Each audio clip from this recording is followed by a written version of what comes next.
Cheers! Welcome to Movie Bitches. It's our favorite time of year. Well, time. That's not true. What's your favorite time of year? Halloween. Oh, right. Well, your favorite. My favorite. Fine, it's my favorite time of year. And it's time for shitty TV Christmas movies. Whoop, whoop. I dressed up like a little elf, sassy elf, just for the occasion. Yeah, love it. Feel like I need to be doing Christmas business, you know. So we had so much fun doing it last year. We're going to do, again, our Christmas movie title guessing game. Yes! Where we will read each other the titles and the other one has to guess what the movie is about. And no one wins except we win good cheer. Sure. I will say that there are some honorable mentions of exciting things this year. Single All the Way, I think, is the one that I'm most excited about. That's the one with Jennifer Coolidge, yes? And Michael Urie, and it's gay. Oh, and Michael Urie dates the cute guy, Luke McFarlane, who's been in some of these other ones. That sounds familiar. He's the gay brother from Brothers and Sisters. Yeah! Or the boyfriend of the whatever. That's always the benchmark. It's funny I've been playing this, I should probably delete it from my phone, I'm losing a lot of time. I've been playing this 6 Degrees of Separation Hollywood game. It's not just with Kevin Bacon, it's with, they randomly put people together. And it's funny, the movies that are you go, oh, but that's always the connective tissue for the And Luke McFarlane will forever and always be the gay brother from Brothers and Sisters. Or the gay brother's lover. Well, he is the gay brother's lover. Yes. From Brothers and Sisters. The things, I had to connect Julie Benz to someone and I was like, jawbreaker. Love it. I don't even know who she is, so that's great. Yeah, I don't know. You didn't watch Dexter. That's kind of the big thing.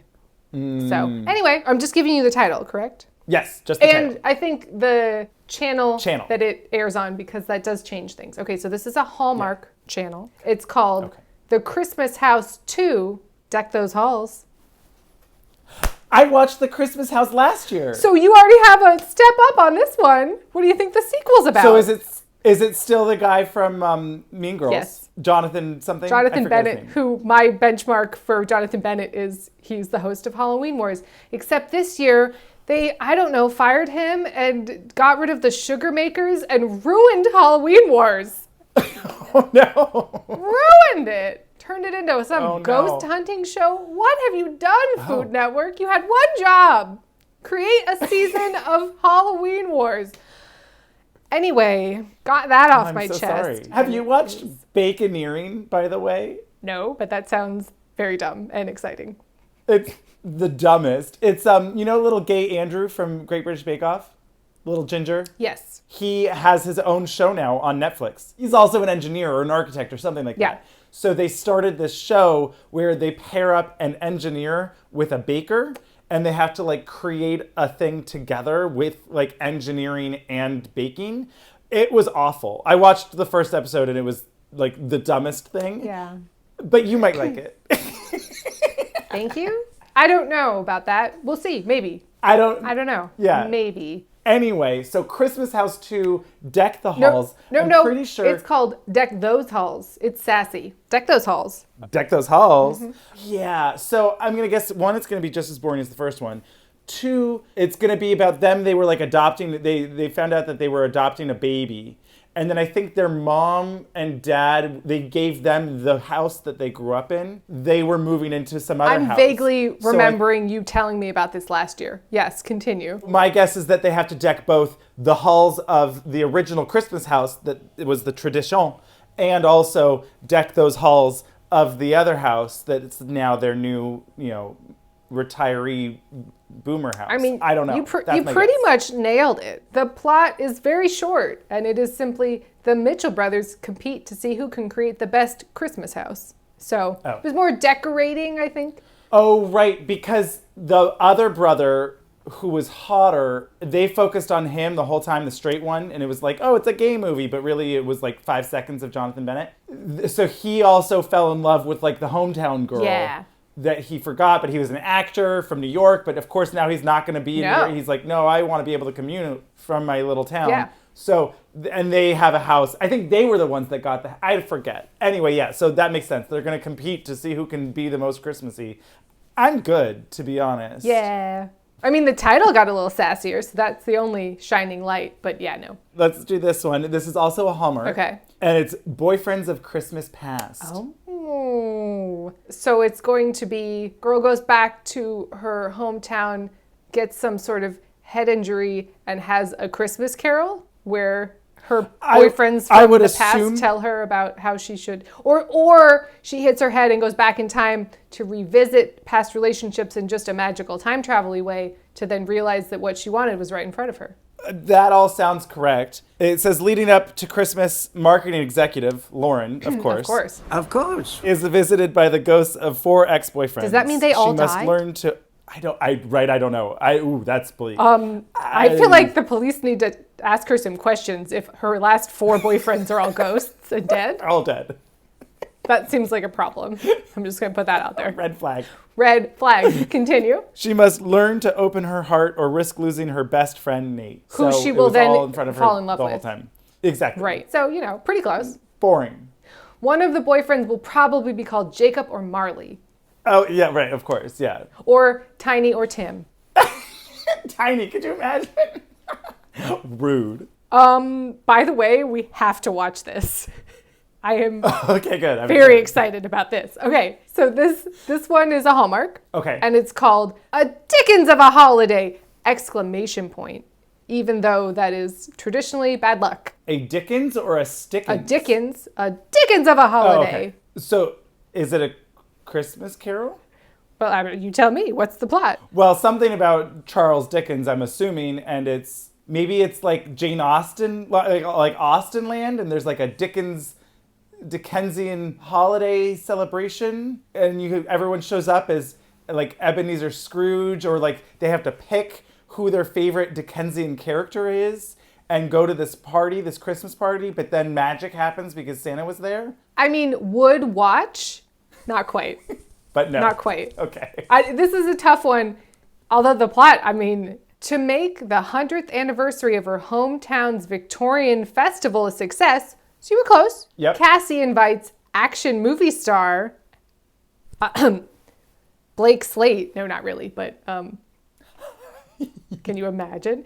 And movie star and former high school classmate Jake to play Scrooge in A Christmas Carol. Into it.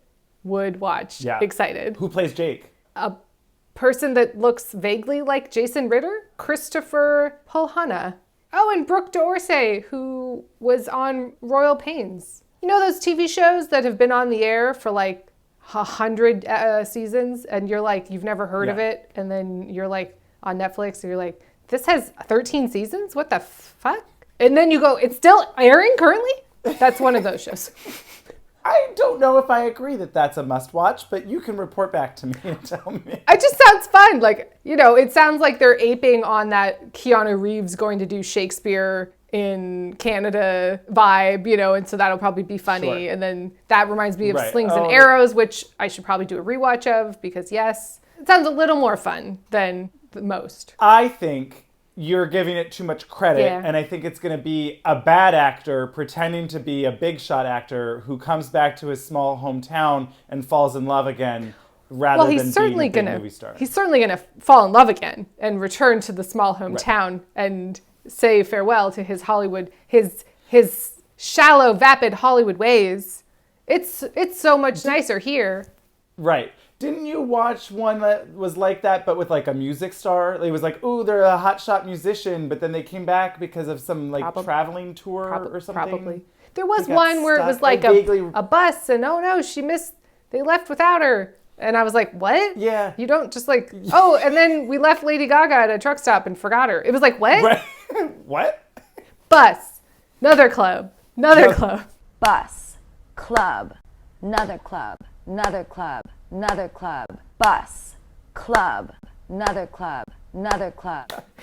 Sometimes you forget. Missed the bus. The bus. Yeah. Went back to my hometown. Fell in love with my high school boyfriend. Put on a magical festival. All of the above. So. All I will watch and report back because that sounds dumb. Okay, good. Okay, yeah, I'm on board for this one. Okay. Okay, another Hallmark. Great. Starring Tamara Mowry. Oh, you're giving me clues. Housley. She's got married and took a hyphenate. Called The Santa Stakeout. The Santa Stakeout makes me want to watch another Stakeout real bad. Yes. Yes. Wait, can we retro review another Stakeout? Because here for it. Yes. Okay, great. Maybe a little too excited. Okay, a Santa Stakeout. Okay. The Santa Stakeout. The Santa Stakeout. There's one of two ways this could go. It's either a children's film where they're literally trying to like stake out Santa for like, we gotta find out, is Santa real? We're gonna do a stakeout. Remember, it's Tamara. But it's Tamara. So I'm gonna take that cue and say she's some sort of new PI who, oh gosh, is she looking for her? Is she spying on her ex? Or did someone hire her to spy on their ex? Yeah. Do you want me to just read it to you? Yeah, I'm not having a lot of ideas about this one. I'm sorry. So Tamara, Great. is a police detective who's recently partnered with fellow detective Ryan to solve a recent string of heists taking place during high-profile holiday parties around town. Okay. They go undercover as newlyweds, Tasha and Rupert, Okay. moving into the vacant house next to Mr. Miller, the jovial chair of the community's Christmas committee and the prime suspect in the case. But is he actually Santa in real life? Like he's Santa for real? You're the real Santa Claus, aren't you? The one and only. I bet you so. Why do you keep breaking? as How do you Tanya keep and getting Ryan- into all these buildings, sir? He's Santa. As Tanya and Ryan partake in the neighborhood's holiday happenings to keep up appearances and crack the case, they get swept up in Christmas. Of course. Of course. Before they know it, their cover story as a couple in love starts to become reality. I mean, they really just gave away the entire plot, Yeah. but we knew where it was going anyway. Yeah. Except if Santa is in fact real, which wagering a bet that is what's Hence happening. the Santa Stakeout. Yeah.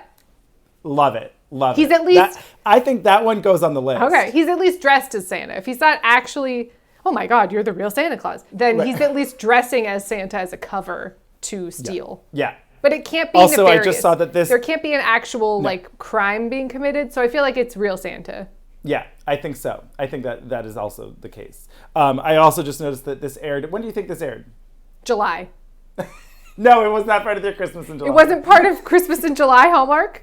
October 5th. 24th. Whoa. Missed that boat. Crazy. Oh.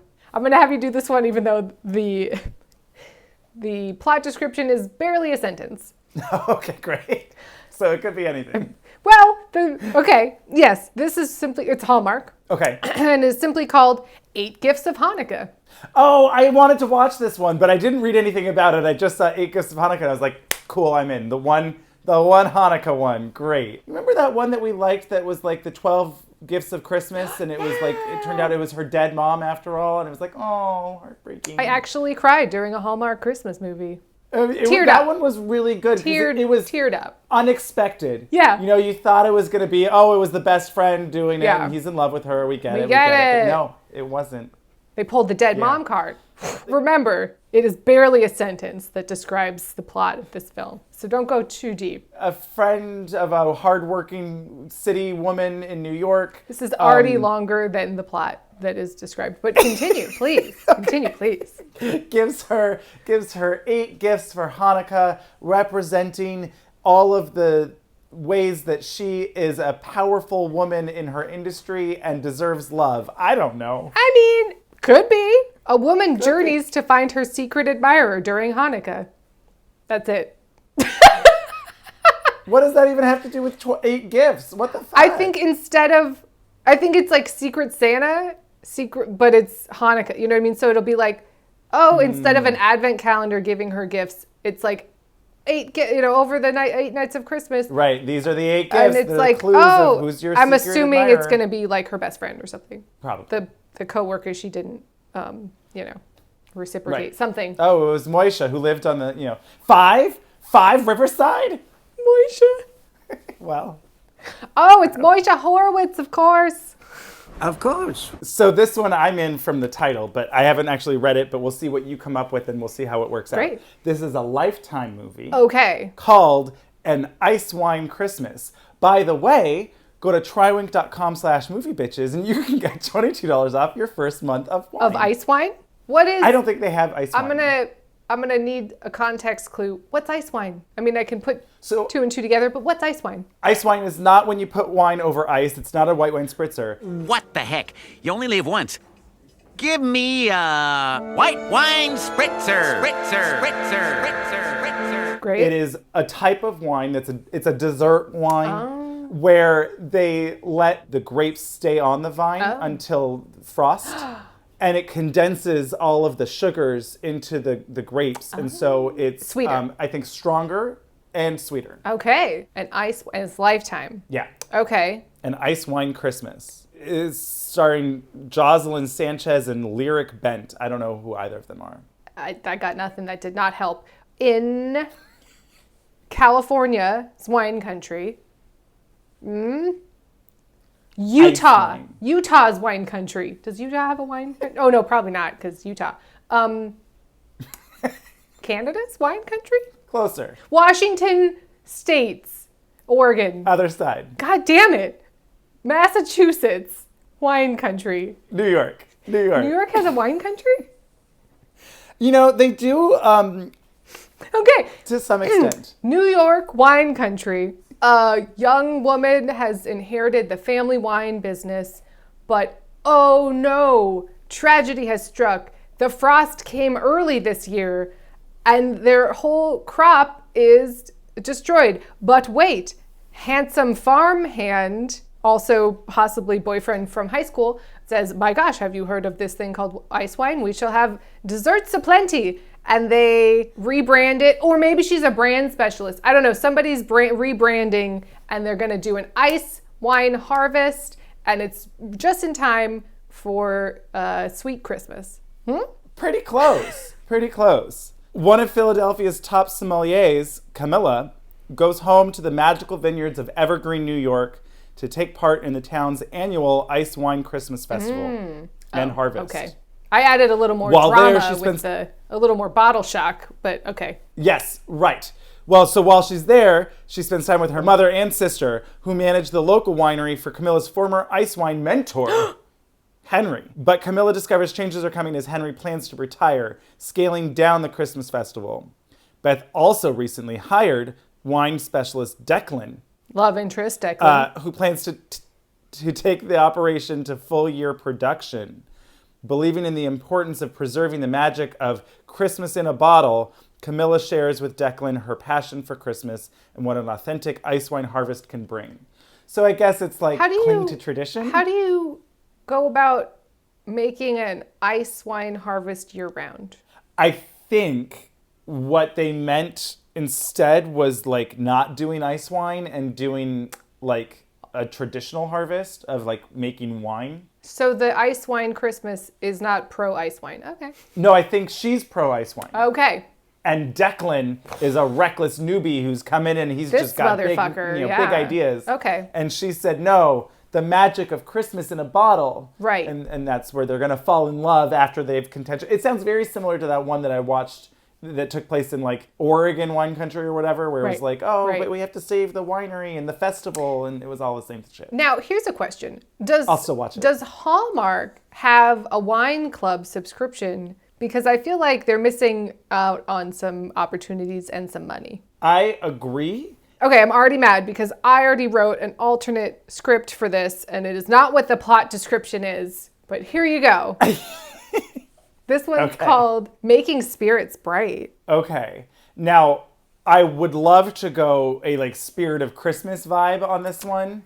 And it's like, you know, haunted house, like haunted mansion, like we're going to make spirits bright for Christmas and we're going to, you know, maybe someone who's a like a ghost seeker. What are they called? You know, a ghost hunter. Yeah.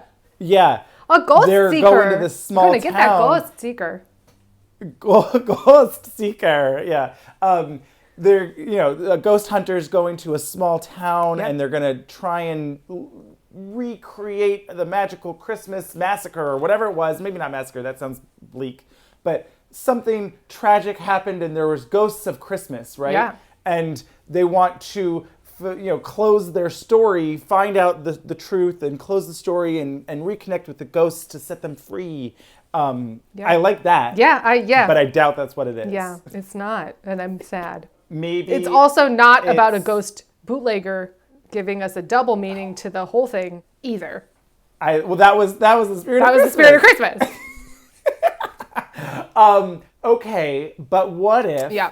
it's like a Patch Adams type story, making spirits bright, and someone has to go like cheer up sick kids for the holidays, and in the midst of it, they also find love or something with a doctor that works at the hospital? Hey, that also sounds more interesting than what is on the page. A son and daughter of rival holiday decorating families help mend their father's decades-old feud, fighting romance along the way as they compete in the town's holiday decorating contest.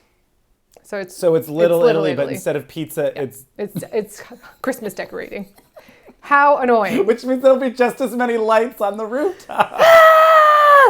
How annoying! They really could have gone a ghosty, drunk way, but they did not. Always go for the ghost. I think the Hallmark ones have gotten more boring. More because boring. they have to do so many. They're just like, Give me some more ghosts. Honestly. Yes, ghosts. Make them weird. Ghosts scare me. Yeah. Magical Christmas dust. Make them weird. Okay, I have one that's a Lifetime one. Okay. That sounds. I'm excited to see what you come up with. A picture perfect holiday. I'm trying not to just recreate the plot of the Jennifer Aniston rom-com Picture Perfect. So I will do my best. Remember that movie? Like Jay Moore was like her love interest, and Kevin Bacon was her sexy boss, and she like had to pretend to be married because like the company wouldn't promote her if she was single because they were like, well, you're not invested enough, and it was like a whole thing. No, okay. There's an old movie that's like that. It's tried and true. Hey, pretend to be married so that we can promote you because you'll be tied down, and but then you fell in love with the guy you were pretending to be married to. So. Of course. Of course. Okay, so a picture perfect Christmas, Lifetime. Yes. Picture perfect holiday. Holiday. Yes. Okay, well, Okay, a portrait photographer whose business is waning because smartphones. It's her father's business, and she's trying to keep it going. So she comes up with some, hashtags and some viral marketing campaigns from a guy who's come in Richard Gere style to take over, right? Shut this business down. We're revoking your lease. But then they fall in love because Christmas. I don't know. Is it? No, but I enjoyed that. Fashion photographer. Okay. Gabby Jones is eager to make a name for herself and finally gets her chance when she lands a coveted job at a magazine. Encouraged by an editor a magazine? to attend the What's annual... that? Well, right. Also, this nonsense. Encouraged by an editor to attend the annual Christmas photography retreat in the small town of Pine Falls to ramp up her skills. What a Gabby bunch of reluctantly gobbledygook. signs up despite not being a huge fan of the holidays. When she arrives, she learns her rental has been double booked with wildlife photographer Sean, but soon discovers there's more to a photo than what you see through the lens. Oh, boy. As the two fall for each other, their life choices start to get in the way, and the two must decide if they're willing to take a risk in order to share a picture-perfect holiday together. Oh, boy. This nonsense of go away on this photography Christmas retreat. That's what got me. That's what I was like, okay, we'll do this one. Like, what? It's like when people have, like, we didn't talk about it in Die Hard, but how they're having, like, the holiday party on Christmas Eve. Like, okay. Oh, I know, right? How rude. Oh, I didn't have anything else to do. Thanks. Okay. Hallmark. Okay. Once again, barely a sentence to describe this film. Barely. I don't even know if this counts as a synopsis, but I'm excited to see what you come up with. This one's called Great. An Unexpected Christmas. Oh, well, that's just anything. Okay, so young, aspiring, like hardworking woman. Yeah. She's trying to make a name for herself in business, and she accidentally gets pregnant. And so it's an unexpected Christmas present where, no, that's never going to happen. It's Hallmark, Never Andrew. going to be. It's Hallmark. There are no unexpected pregnancies. It's Hallmark. Okay, so, God, this could be so boring. I'm trying to think of what could be an unexpected Christmas. Was that someone comes back from the military and they didn't think that they were going to make it. And so that was exciting. I like the sentence, someone came back from the military. I mean, it's not good, but I wanted to see where you went with that very generic title. A writer convinces his ex-girlfriend to pose as a couple for Christmas. What's happening, Hallmark? What's happening, Hallmark? What does that even mean? Like, what is the... No. All right, this one's good. Well, we'll see. Lifetime. Okay. Baking Spirits Bright. So dumb. Yeah. I would like to say that this film is about ghosts that bake cookies, but unfortunately, Casper is not in this movie. It's gonna be just, and there's a baking competition and it's a small town, or maybe it's not a small town. Maybe there's like some cooking retreat, a Christmas cooking retreat contest where... Think of a different but also overly done trope of these. Maybe perhaps a business that seems far too niche to succeed and is in fact not. So baking spirits bright. Carol, a Christmas bakery owner, holiday bakery owner. Maybe she makes a few Star of David cookies. We don't know. Her small town Christmas festival is underfunded and might not be able to happen this year. So she's got to raise money by making boozy cookies, right? Put some brandy snaps in those brandy snaps. And she saves the Christmas festival because these cookies are getting people drunk and they're just so damn delicious. And also a businessman comes into town unexpectedly and tries the cookies and instantly falls in love with her and decides to leave the city. The city. To go live in Hollydale. Close? I mean, no, but yes. I like this idea about boozy cookies, though. I do too. Okay, are you ready? I don't know. Mira Varma, that's her name. Okay. Takes pride in her family's business of making fruitcakes. Oh boy. Despite the decline in its popularity of once being America's most gifted holiday confection. When Mira's parents decide to hire Brady Phillips and his high-powered marketing company to boost sales for the holidays, Mira must fight to hold on to the heart of the company she loves so much. She's got to keep that fruit organic, guys. She's got to keep it organic. Wait, but there is, correct me if I'm wrong, booze in fruitcake? Yeah? Don't you put... I believe so, yes. So, I think, yeah. you know. And a lot of times I think the fruit could be soaked in booze. Yeah. It's like dried fruit that you like rehydrate with booze. So, check that one. Got that. Check that box. Yes. The spirit. Baking spirits bright. Maybe that's part of it. They take the ice wine and they soak it with the fruit in the, This one's called, it's Hallmark, and it's called Nantucket Noel. Ooh, okay. High-powered, New York City or Boston possibly, big city person. Could be woman, could be a guy, I don't know. Goes back to the quiet family house in Nantucket. The quiet family for Christmas. House. Well, I mean, who has I would feel like Nantucket's probably just a summer house, but maybe that's where they live full time now. Or that's where they grew up. Did anyone actually grow up in Nantucket? Someone must have. Someone must have. My knowledge of Nantucket exclusively extends to the TV show Wings. So that's all I got. Have you ever watched Wings? No. Oh, man. Ted Danson, right? No. Tim Daly. What we need out there now is another Tim Daly. Who's Tim Daly? I don't even know who that is. From Wings? Nope. Tim Daly. He was on Wings. What? No, nobody here watched Wings. So yes, okay, so Nantucket, so they go back to their old family house and the, beachy things. and beachy things.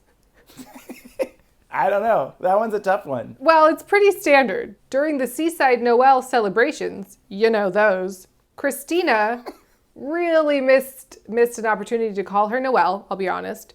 Christina learns of a developer who is planning to tear down the wharf that is home to her toy store. She probably only sells exclusively Christmas toys also. Christmas toys. Yeah. Tensions rise as she falls for the developer's son, Andy. So it's like, every other little shop. Well, shop yeah, around but the it's corner. like shop around the corner. You've got mail. Yeah. Vibes. Yeah. In Nantucket for Christmas. Yeah. Okay. There's another Lifetime one that's saying yes to Christmas. Say yes to Christmas, and it's Lifetime. So a Christmas bride, or someone's getting engaged on Christmas. No, but it's say yes to Christmas, and it's on Lifetime. Say yes to the dress. That's not. Think more. Liar, liar. Oh wow, really? Okay, a big city or lawyer gets in a car accident and makes a Christmas wish that she will say yes to life instead of no, because she's curmudgeonly about Christmas and or the holidays. So then she finds herself in the small town where she crashed her car, and there's a hot baker who is a real go-getter, a real yes, says yes to life, and he teaches her to, loosen up. They have fun for once in her life, and I feel like halfway through the movie, her clothes get much more colorful. Love that. Pretty much spot on. A magical Christmas wish makes a career-obsessed June say yes to every invitation while she's home for the holidays. Oh. But when an old flame, Blake, joins her hectic schedule of Christmas activities, past feelings are reignited. June must choose between saying yes to her career and life in the city or to her heart in her hometown. Oh boy. That seems like a weird, just because she said yes to the party doesn't mean she actually has to attend them all. I mean, I know that would be like bitchy and rude, but you know what I mean? There's a difference between being like, I'm saying yes to everything versus, yeah, I can make it to your party. Oh, shucks. You know what? I double booked. I don't know. It just seems weird. But anyway. It wasn't really, Liar Liar got you there, but what was it? Yes Man? Those were both Jim Carrey films that were the same. Okay, great. Instead of one, he can't lie. One, he can't lie. One, he says literally yes. says yes to everything. So it's the Yes Man, but for Christmas with a woman. Great. So this is a Hallmark film. Okay. And it's called Next Stop, Christmas. And I'll give you this. Christopher Lloyd is in this film. Oh. So time travel. No, I'm just, where we're going, there are no roads, but... Wait, really? I'm not saying a word. I'll never tell. Next Stop Christmas? Next Stop Christmas. Okay. Someone who is working too hard, doesn't have time for family, lost track of what's really important, living in the big city. The city. Has something magical happen where they're taken through time and shown different milestones in their life. But what makes next stop what makes multiple stops?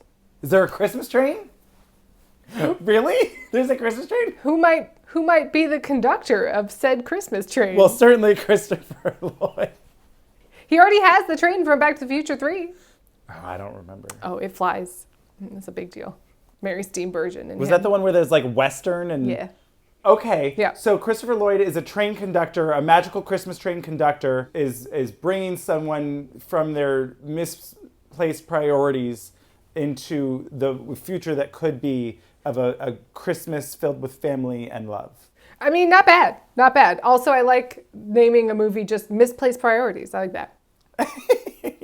Angie wonders what her life would be like if she had married a former boyfriend who becomes a famous sportscaster. She takes the train home to spend Christmas with her family and inexplicably finds herself 10 years in the past. With the advice of the train's enigmatic conductor, Angie has a chance to revisit that Christmas and learn what and who is truly important to her. Yes? Christopher Lloyd is yes. Magical train conductor? So it's like revolving doors, sliding right? Doors. If then sliding doors. And it's Sliding Doors Christmas What was train. that one? Yeah, it's Sliding Doors Christmas Train. There was one that I watched that was something like that. A lot of them are, I went back in time and saw the Christmas when I broke up with that person, and then I realized that I shouldn't have done that choice and whatever, and it's all very... That weird gay Netflix one that I watched last year that was like so wacky, remember? Where it was like I'm the dead baby that could have been, or New whatever. York Christmas or something like that? Yeah. Yeah. It was also like the Shoe Addicts Christmas, strangely enough, starring Candace Cameron Bure, was also time traveling back to a past love and whatever the fuck. Okay, so I'm not going to lie. I think Lifetime has really upped their game versus Hallmark this year. Oh, yeah. Because these are getting wackier and wackier as we go further down closer to Christmas. So we'll do like a lightning round, because there's a few that I want to touch on, because I'm kind of excited. Christmas movie magic. But that's not to be confused with a Christmas movie Christmas, which we both, No. in fact, watched. Well, I only watched part of it. You turned it off? Christmas movie magic. A Canadian actor Probably. who is starring in the latest Christmas movie in a small town. No. Here, I'll just read it. Entertainment writer Allie Blakeman is assigned a story covering the anniversary of a classic Christmas movie in the small town where it was filmed. She agrees on the condition that it could lead to a big promotion. When she meets a local theater owner, Brad, they unravel the mysterious origins of the movie's signature song. And Allie learns that movie magic isn't always just on screen. Oh, no. You know, I always forget about the journalist angle. I feel like I forget about that one because, you do. You know, like it's just not really a thing anymore, you know? So it's hard to, like magazines and movie theaters, like what are those? You know what I mean? Okay, well, I'm down. Holiday in Santa Fe featuring Mario Lopez. A single father who runs a bakery. No. But close. Runs a hot What other chocolate seasonal- shop. Christmas tree lot. Poinsettia Holiday farm. ornaments and decor. Great. Exclusively Christmas. Inspired by Mexican Christmas traditions, which is lovely. Sure. He has cornered the market on Christmas, like Mexican Christmas themed, you know. Yes. Award-winning designs are highly sought after each holiday season. Again, this business model makes no sense. But he is a single dad who meets a woman who is coming in to try and have him do year-round ornaments. Halloween ornaments, Valentine's Day ornaments. We got to rebrand your store. And he's like, we got to keep with the Christmas tradition, lady. Other way around. Similar. He's the big Sad. city. Mario Lopez, right, has this family business run by is the matriarch. Yeah. She dies. Oh. And they struggle to find its heart, and then a big business executive from the largest greeting card company, I think Lifetime's really trying to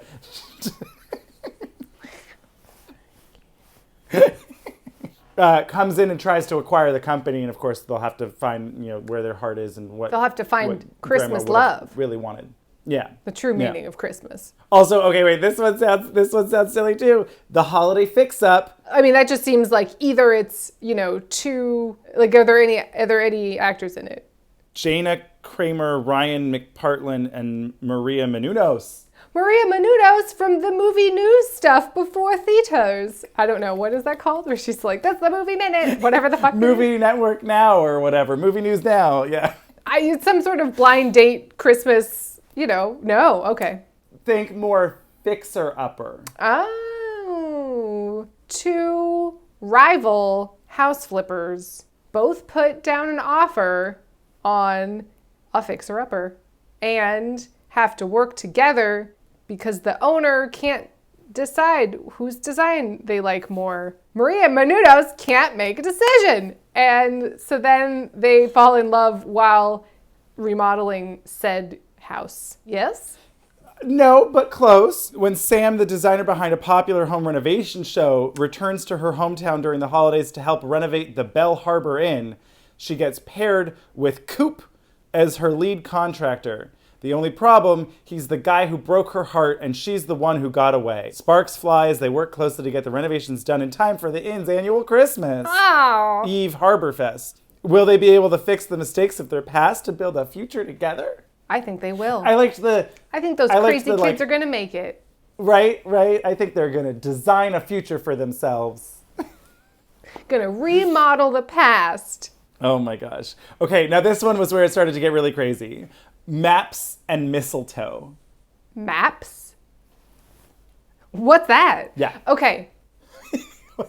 Maps and mistletoe. Big city journalist has to road trip to a niche journalist Christmas festival, but she gets lost because her map flies out the window and finds herself on a mistletoe farm where a handsome farmer saves her from being snowed in, and they get stuck together at Christmas and they fall in love. And then she writes an article about it, saving his mistletoe, his waning mistletoe farm business where he sells mistletoe. Even more absurd, Amelia Martin, a cartographer of school maps. No, stop. No, stop. Has plans for a cozy Christmas at home until her boss has a last-minute project for her, designing a novelty treasure map of the North Pole. Amelia decides to seek out the expertise of North Pole explorer Drew Campbell. What? What? Who reluctantly agrees to help her. As the two work closely, they discover more than either of them ever expected. I hope they find a special Christmas treasure in the North Pole. I can't even say it with a straight face. That's like when you think about, like, you know, oh, this week's contestant on Jeopardy, a school map cartographer. Cartographer? You're like, what? A North Pole explorer. What's happening? Wow. Yeah. Wow. Wow. And then it keeps going. Ghosts of Christmas Past. Anytime there's a ghost, it's just a Christmas carol, right? Is that not the case in this case? Sort of. I mean, okay. It's a fun twist on it. Ellie, a serial ghoster on dating apps, is told by a fortune teller that she must resolve her past and make amends with all those she ghosted before Christmas, or she is destined to never find true love. Over the course of 1 week, she takes upon herself to track down all the men she ghosted before the stroke of midnight on Christmas Eve and discovers love in the process. Oh boy. So it's, what was that Anna Faris movie? What's Your Number? It's just that movie, but with modern technology. Christmas edition. Yeah. The Enchanted Christmas Cake. Okay. This one, I'm getting a vibe that it involves a prince and Moldavia or some country that you've never heard of in the Netflix Christmas universe. And there is a traditional Christmas cake that is supposed to bring love and prosperity to those who eat it because you bake a ring practical magic into it or something. There's some sort of prize inside the cake that if you get the piece with the thing, then your Christmas wish will come true. Something involving those things. I love that. After recently losing her grandmother, Gwen is struggling to run their bakery, regain the Christmas spirit, and figure out her grandmother's magical recipe for the town's legendary Enchanted Christmas cake. Okay. So when a high-end chef comes to town to film a Christmas special, Gwen reluctantly agrees to help the producer, Gavin, prepare for the shoot to help support the bakery. As sparks fly, will she discover that Gavin is the secret ingredient she was missing all along? No. Is cum the secret ingredient? That is correct. Sorry, what else does that mean? She realized that Gavin was the secret ingredient. Gavin's the secret ingredient. To bake her in her lovin' oven. I mean, come on, it just makes sense. Mistletoe in Montana, featuring Melissa Joan Hart. Ooh. Business lady travels to Montana to a mistletoe farm. Somebody has to have a mistletoe farm, Andrew. She's a journalist who's writing an article about... Think more Hey Dude. Really? Really? Okay, big city lady wants to have an unplugged and unpretentious Christmas, so she goes to Montana for a City Slickers style Christmas. And of course, there is a handsome cowboy who is named Chip. And he and her flirty flirt as she reluctantly, doesn't look at her devices and learns that the true meaning of Christmas is togetherness. Love that. Just flip it. Melissa Joan Hart runs a ranch in Montana where City Slickers get to be cowboys and cowgirls. Got it. Her name is Mary. Of course. Of course. But it's Merry. Of course. Of course. And Mark, a single father of two, booked the ranch for Christmas week. Adventures on the menu, the holiday spirit is everywhere, and love is in the air. Toying with the holidays.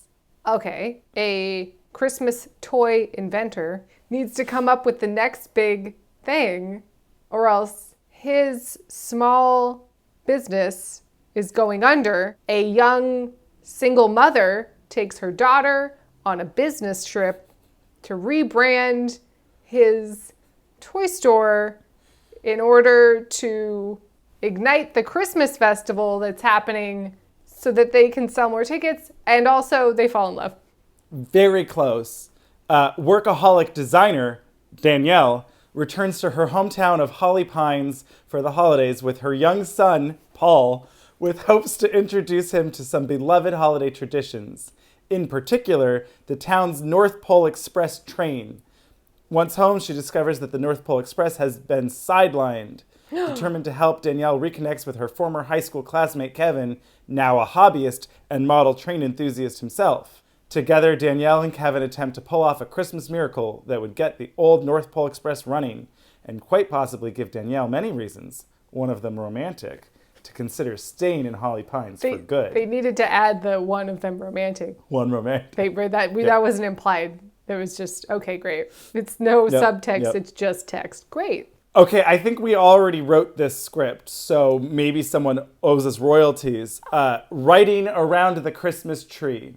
Now, are you saying writing or writing?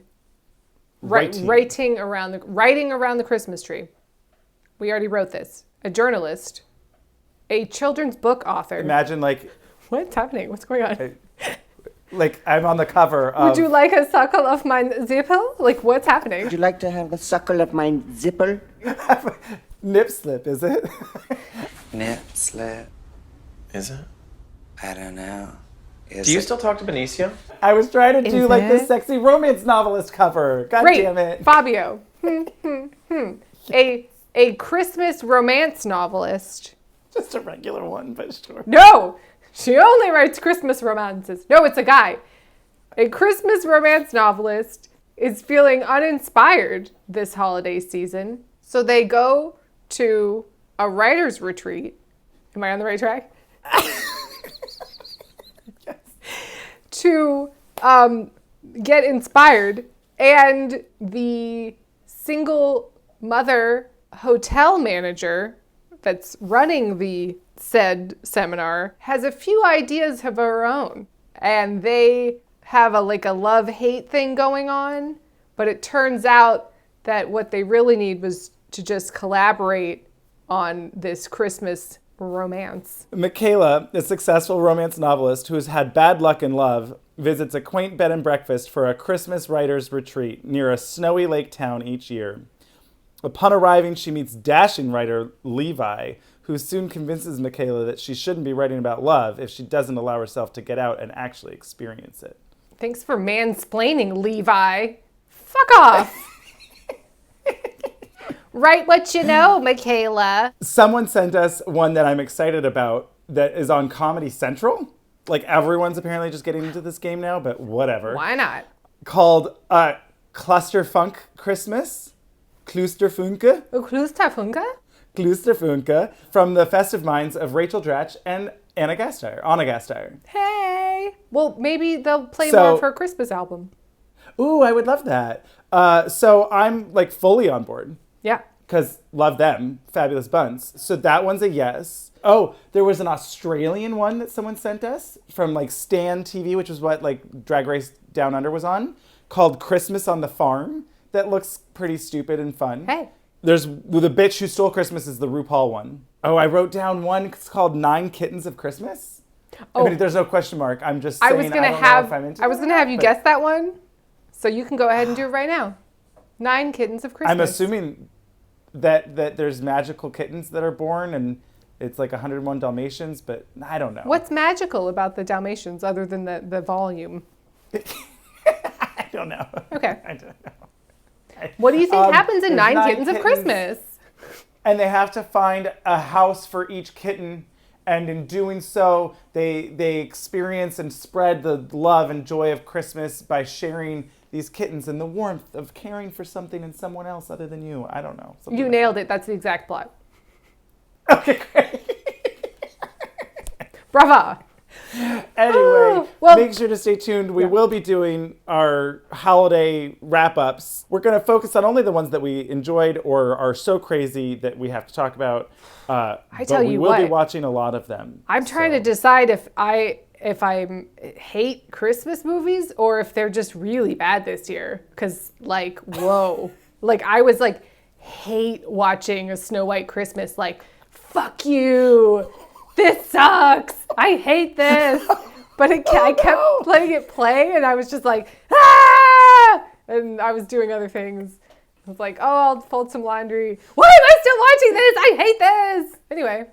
I've learned, just turn it off. There's 1,000 others. Just turn a different one on. No, I really thought it was going to, I thought they'd do something interesting with the dwarves or some kind of magic was going to happen. It was not magical.